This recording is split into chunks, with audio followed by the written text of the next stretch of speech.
قد كفاني علم ربي من سؤالي واختياري وأشهد أن سيدنا ومولانا محمدا عبده ورسوله اما بعد۔ آج کافی دنوں کے بعد ہمارا درس کا سلسلہ شروع ہوا ہے۔ کچھ عوارضات پیش آتے رہے جس کی وجہ سے تاخیر ہوتی رہی۔ آج بھی میری طبیعت بہت خراب ہے، لیکن چونکہ بہت دنوں سے درس نہیں ہو رہا تھا، اس وجہ سے میں نے بامر مجبوری ہمت کر کے اسی طرح ہی درس کا فیصلہ کیا ہے، لیکن انشاءاللہ اللہ تعالیٰ اس میں بھی بہتری کا معاملہ فرمائیں گے۔ آج کا جو درس ہے یہ بہت اہم ہے اس اعتبار سے کہ یہ خاص طور پر عورتوں ہی سے متعلق ہے، اور اس کی بنیاد کیا ہے؟ نبی کریم صلی اللہ علیہ وسلم نے ارشاد فرمایا کہ الطہور شطر الایمان، کہ پاک رہنا یہ ایمان کا آدھا حصہ ہے، کہ اگر کوئی مسلمان پاک نہیں ہے تو اس کا مطلب ہے کہ اس کا دین بھی پورا نہیں ہو سکتا، کیونکہ جو ناپاک ہے وہ بہت سی نیکیاں نہیں کر پائے گی، تو پاک ہونا ضروری ہے۔ اب یہ صورت مردوں میں تو بہت کم پیش آتی ہے، اگر ناپاکی ہو تو مرد فوراً پاک ہو جاتے ہیں غسل کر کے، لیکن عورتوں کے لیے مسئلہ یہ ہے کہ ان کی ناپاکی اللہ کی طرف سے آتی ہے، اور وہ جب تک اللہ اس کو دور نہ کرے تو اپنی مرضی سے کوئی بھی عورت اس کو دور کر نہیں پاتی، پھر اس کے بعد اس کو پاک ہونا ہے۔ اب اس میں حیض بھی ہے اور نفاس بھی ہے۔ اب یہ سب سے پہلے سمجھ لیں کہ یہ سلسلہ کیوں جاری ہوا اور کیسے جاری ہوا۔ بخاری شریف میں حدیث آتی ہے، حضرت عائشہ رضی اللہ تعالی عنہ حج کے لیے تشریف لے جا رہی تھی، تو راستے میں ان کو حیض جو تھا وہ آ گیا۔ اب یہ رونے لگیں کہ میرا تو سارا حج خراب ہو گیا، اب میں کیا کروں گی؟ تو آپ صلی اللہ علیہ وسلم نے اس وقت تسلی کے لیے یہ بات ارشاد فرمائی کہ ھذا شیء کتبہ اللہ علی بنات آدم، کہ اے عائشہ گھبراؤ نہیں، یہ چیز تو اللہ تعالیٰ نے آدم علیہ السلام کی ساری بیٹیوں پر مسلط کی ہے۔ مطلب یہ کہ صرف تمہارے ساتھ ایسا نہیں ہوا، یہ تو ہر عورت کے ساتھ ہوتا ہے۔ ہوا کیوں ہے؟ عبداللہ بن عباس رضی اللہ تعالیٰ عنہ کی ایک روایت آتی ہے، وہ فرماتے ہیں کہ سب سے پہلے جو حیض شروع ہوا ہے یہ حضرت اماں حوا سے شروع ہوا، کہ جب اللہ تعالیٰ نے ان کو جنت سے نکال کر دنیا میں بھیجا تو یہ ان کے اوپر یوں سمجھ لیں جیسے دنیا کے عوارضات تھے۔ جنت تو پاکی کی جگہ ہے اور دنیا میں سب کچھ ہے، پاکی بھی ہے ناپاکی بھی ہے، تو یوں سمجھ لیں کہ یہ بطور ایک تنبیہ کے یا بطور زجر اور ڈانٹ کے ان کے اوپر اس کو مسلط کیا گیا کہ انہوں نے آدم علیہ السلام کو درخت کھانے کا مشورہ دیا، جس سے اللہ تعالیٰ نے ان کو منع فرمایا تھا۔ تو پتہ چلا کہ یہ اللہ کی طرف سے ایک آنے والا عارضہ ہے جو تمام عورتوں کے لیے یکساں ہے۔ دوسری چیز نفاس ہے، یہ وہ خون ہے جو بچے کی پیدائش کے بعد آ رہا ہوتا ہے۔ اب ان دونوں کا پہلے تھوڑا سا خاکہ سمجھ لیں، اور اس کے بعد میں ایک ایک کر کے عرض کروں گا کہ ان دنوں میں نماز کا کیا حکم ہے، روزے کا کیا حکم ہے، اعتکاف کا کیا حکم ہے، قرآن پڑھنے ذکر کرنے کا کیا حکم ہے، اور میاں بیوی کے آپس کے معاملات میں کس حد تک اس کی گنجائش ہے، تاکہ ان دنوں میں جو آپ مستورات کو پیش آتا ہے اس کا حکم آپ کو پتہ ہونا چاہیے کہ اس موقع پر ہمیں کیا کرنا چاہیے۔ دیکھیے اللہ تعالیٰ کا ایک نظام ہے، حیض عورت کی صحت کے لیے ضروری ہے، یہ فالتو ناپاک خون ہے جس کا آنا عورت کے لیے صحت مندی کی علامت بھی ہوتی ہے۔ اب اس کی کم سے کم جو مدت ہے وہ 3 دن ہے۔ 3 دن سے کم اگر کسی کو خون آیا تو وہ حیض نہیں ہے، اس کو استحاضہ کہتے ہیں۔ ان دنوں میں نماز پڑھنی ہوگی، بالکل ویسے جیسے عام دنوں میں احکامات ہیں، ان دنوں کے بھی وہی احکامات ہیں۔ اور 10 دن سے جو زیادہ خون ہے وہ بھی حیض نہیں ہوتا، تو کم سے کم 3 دن، زیادہ سے زیادہ 10 دن، اس کے اندر جو ہوگا وہ حیض کہلاتا ہے۔ 10 دن کے بعد جو 11ویں دن خون آ رہا ہے یہ حیض کا خون نہیں۔ آپ کو غسل کر کے نماز وغیرہ شروع کر دینی چاہیے اور اپنے زندگی کو معمول پر لے آنا چاہیے۔ اسی طرح جو نفاس کا خون ہے اس کی کم سے کم کوئی مقدار اللہ تعالیٰ نے متعین نہیں کی۔ مثلا بچے کی پیدائش کے بعد جو خون آ رہا ہے وہ کتنے دن تک کم سے کم آ سکتا ہے، اس کی کوئی مقدار نہیں۔ 1 دن میں رک جائے یہ بھی ہو سکتا ہے، گھنٹے میں رک جائے یہ بھی ہو سکتا ہے، اور نہ رکے تو 40 دن تک اس کا انتظار کرنا ہوتا ہے۔ اگر خون آتا جائے 30 دن ہو گئے، آتا جائے 35 دن ہو گئے، آتا گیا 40 دن ہو گئے، تو آج 40 دن تک انتظار کرنا تھا۔ اب خون نہیں رک رہا، 41واں دن شروع ہو گیا، تو بس اب جلدی سے غسل کیجئے اور اپنی نماز شروع کر دیجئے کہ نفاس کی زیادہ سے زیادہ مقدار تو ہے کہ 40 دن تک انتظار کریں گے، لیکن اگر 40 دن سے پہلے کسی بھی دن خون رک جائے، چاہے دوسرے دن رکے، چاہے 38ویں 39ویں دن رکے، اسی دن غسل کر کے نماز پڑھنا، روزہ وغیرہ رکھنا یہ ضروری ہو جاتا ہے۔ اس معاملے میں عورتوں کی اتنی کوتاہی ہے، میں کیا عرض کروں کہ مسلمان عورت کو کم سے کم اتنا تو احساس اور علم ہونا چاہیے کہ اس کے دین میں اس کے لیے کیا کیا احکامات ہیں۔ ہماری عورتوں میں ایک بات بڑی مشہور ہے، اس کو چھلا کہتے ہیں۔ چھلے کا کیا مطلب ہے کہ عورت کا خون رکے چاہے نہ رکے، اس نے 40 دن بستر سے نہیں اٹھنا، بس وہ گھسی ہوئی ہے بستر میں، خون رک گیا ہے 5ویں دن 8ویں دن 10ویں دن خون رک گیا ہے، اللہ کہہ رہے ہیں پاک ہے نماز پڑھ، اور حضور کہہ رہے ہیں اب تو پاک ہو گئی ہے، اٹھ کے اپنے نماز وغیرہ اپنے اعمال کر۔ اور جو پرانی مائیاں اور یہ خود بھی ان کی تائید کرتی ہے ایسے موقع پر، کیونکہ یہ اس کے حق کا فیصلہ ہے، تو کیا کہتی ہے کہ جی نہیں ابھی تو چھلا نہائیں گے پھر ہی نماز پڑھیں گے۔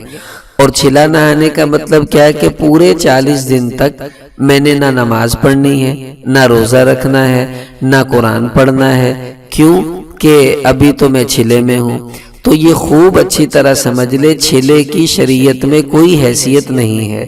چھلے کا مطلب یہ ہے کہ اگر عورت کو 40 دن تک خون آتا ہی رہے، رکے ہی نہ، تو وہ 40 دن تک واقعی انتظار کرے گی اور نماز وغیرہ نہیں پڑھے گی، اس کے بعد شروع کر دے گی۔ لیکن اگر 40 دن کے اندر کسی بھی دن خون رک گیا، اب اس کو یقین ہے کہ میرے اوپر دوبارہ خون آنے کی کوئی حالت نہیں ہے، تو فٹافٹ فوراً جلدی سے غسل کر کے اپنی نماز میں مشغول ہو جائے۔ اس طرح ڈھیل ڈھال کرنا یہ بہت غیر مناسب رویہ ہے۔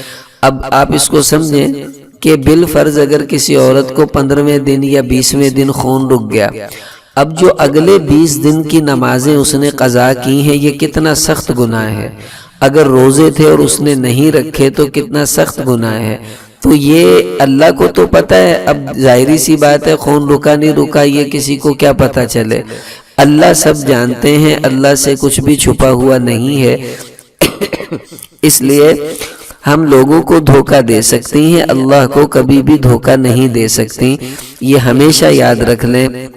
بالکل اپنے آپ کو اس بے وقوفی میں مت رکھیے گا کہ ٹھیک ہے جیسے چل رہا ہے چلتا رہے، یہ بہت سخت گناہ کی بات ہے۔ اب یہ سمجھیں کہ اب اس میں تھوڑا سا میں ابتداءً تھوڑا سا عرض کرتا جاتا ہوں۔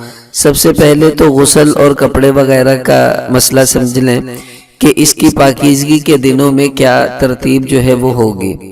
دیکھیں جن عورتوں کو مثلاً یہ بعض اوقات بچے کی پیدائش جو ہے آپریشن سے ہوتی ہے، اب آپریشن ہوا ہے مثلاً 10 دن کے بعد خون رک گیا ہے، اب شریعت تو کہتی ہے کہ جلدی سے نماز پڑھے، ڈاکٹر کہتے ہیں کہ نہیں یہ تو ہل بھی نہیں سکتی، اس کا تو آپریشن ہوا ہے، اب کیا کریں؟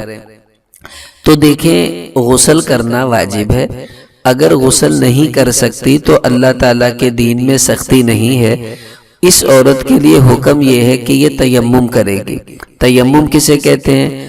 کسی سنگ مرمر پر، دیوار پر، اینٹ پر، مٹی ریت وغیرہ پر ہاتھ مارے پاکی کی نیت سے اور منہ پر پھیر لے، پھر دوبارہ ہاتھ مارے اور دایاں ہاتھ اپنے بایاں ہاتھ اپنے دائیں بازو پر، دایاں ہاتھ بائیں بازو پر پھیر لے، بس اب یہ پاک ہو گئی ہے۔ اور یہ کام تو بستر پر بیٹھے بیٹھے لیٹے لیٹے بھی ہو سکتا ہے، اور اسی طرح پھر لیٹے لیٹے نماز بھی پڑھے، یہ حکم ہے شریعت کا۔ اب یہ نہیں کہنا کہ میں جب اٹھوں گی تب پڑھ لوں گی، قضا کر لوں گی، بہت سخت گناہ ہے، بہت سخت گناہ ہے اس طرح سے نماز کو قضا کرنا، یہ بہت غیر مناسب جو ہے وہ رویہ ہے، اس لیے اس کا پورا اہتمام کرنا چاہیے۔ اس کے بعد جو کپڑے آپ نے پہنے ہوئے تھے جب آپ نے غسل کرنا ہے، عورت کے لیے مستحب یہ ہے کہ حیض و نفاس کے بعد جب وہ غسل کرے تو اس کو چاہیے زیر ناف خوشبو کا استعمال کرے۔ رسول پاک صلی اللہ علیہ وسلم نے خود یہ حکم ایک عورت کو دیا تھا کہ تم خوشبو کو استعمال کرو، تو یہ ایک سنت عمل ہے، مستحب ہے، اس کی بھی کوشش کرنی چاہیے۔ پھر جو کپڑے آپ نے پہنے ہوئے تھے، اب دیکھا یہ جائے گا کہ ان کپڑوں پر کوئی خون وغیرہ کی نجاست لگی ہے یا نہیں۔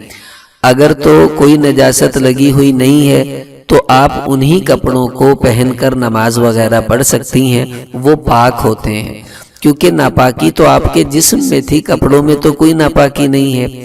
اور اگر کپڑوں کے اوپر کوئی خون وغیرہ کا داغ دھبا لگا ہوا ہے تو پھر جہاں وہ لگا ہے وہی جگہ ناپاک ہے، اتنی جگہ دھو لیں اور اس کو پہن کر نماز پڑھنا چاہیں تو پڑھ سکتی ہیں، اس میں کوئی ایسی عذر کی یا کوئی عیب کی بات نہیں ہے۔ پھر یہ سمجھ لیں ان دنوں کے اندر جو ایام مخصوصہ ہیں، اگر اس میں کوئی عورت مہندی وغیرہ لگانا چاہے تو وہ لگا سکتی ہے، اس میں شرعی طور پر کوئی پابندی اس کے اوپر نہیں ہے، تو کیونکہ مہندی جو ہے وہ جلد کے اندر رچ بس جاتی ہے، بھلے انسان پاک ہو یا ناپاک، اس کا اوپر کا حصہ اتر جاتا ہے اور اس کی وجہ سے غسل وضو وغیرہ اس پر کوئی فرق نہیں پڑتا۔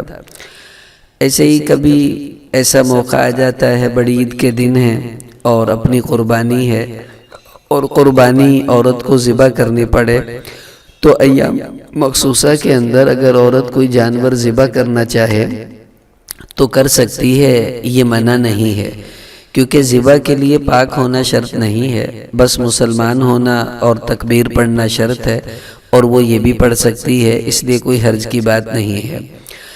اب ایک بات سمجھ لیں، بہت سی عورتیں ایسا کرتی ہیں کہ مثلاً عمرے وغیرہ پر جانا ہو تو وہ دوائی کھاتی ہیں کہ مینسز جو ہیں وہ آگے چلے جائیں اور میں آسانی سے عمرہ کر لوں۔ اب اگر تو واقعی کوئی ایسی شدید ضرورت ہو تو ایسی صورت میں دوائی کا کھانا جائز ہے، منع نہیں ہے، لیکن علماء فرماتے ہیں کہ دو شرطیں اس کے لیے ضروری ہیں۔ ایک تو یہ کہ واقعی ضرورت ہو، بلا ضرورت کے دوائی یوں نہیں کھانی چاہیے، اور دوسرا یہ کہ دوائی کھانے سے آپ کو نقصان نہ ہوتا ہو۔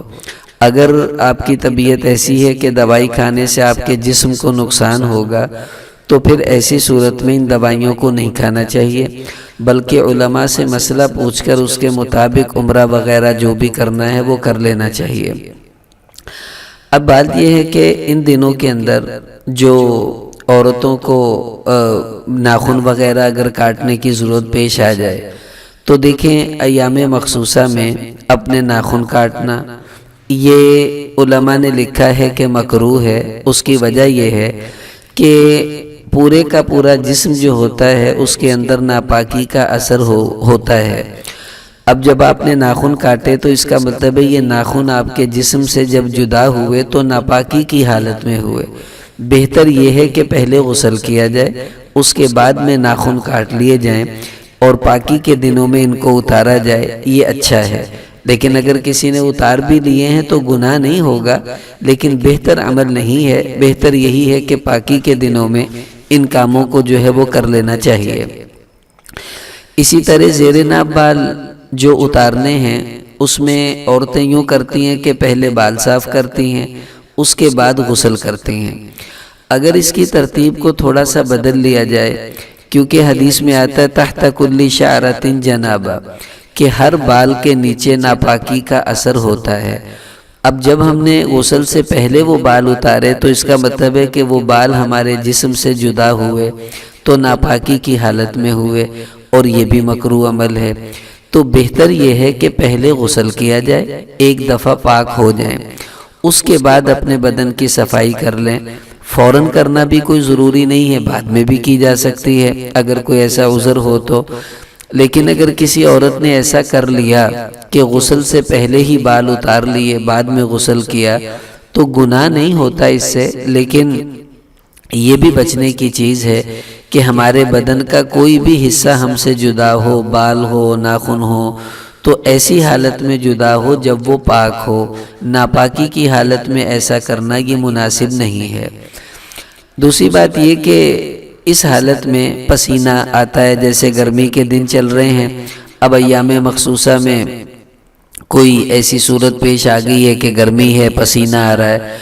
اب جو جسم سے نکلنے والا پسینہ ہے یہ ناپاک نہیں ہوتا، اگر وہ کہیں کپڑے پر لگتا ہے، شمیز وغیرہ پر لگتا ہے تو کوئی بات نہیں، اس سے کپڑے ناپاک نہیں ہوتے، اور نہ ہی پسینے والے کپڑوں کو دھونے کی کوئی ضرورت ہے ناپاکی کی وجہ سے۔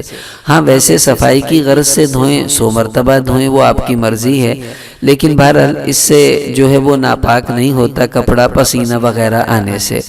تو اب یہ غسل وغیرہ سے متعلقہ کچھ باتیں تھیں۔